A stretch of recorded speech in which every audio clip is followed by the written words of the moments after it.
தமிழ் சினிமாவின் பாரம்பரிய தயாரிப்பு நிறுவனங்களில் ஒன்றான ஏவிஎம் நிறுவனத்தின் உரிமையாளரான சரவணன் வயது மூப்பால் இன்று காலமாகியிருக்கார்.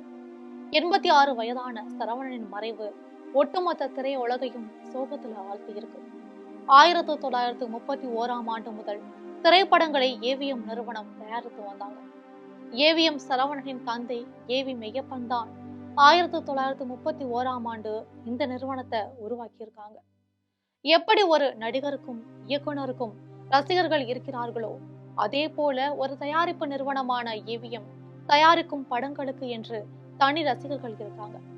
அந்த ஏவிஎம் லோகோவை பார்த்தாலே ரசிகர்களுக்கு ஒரு சந்தோஷம் உண்டாகும்.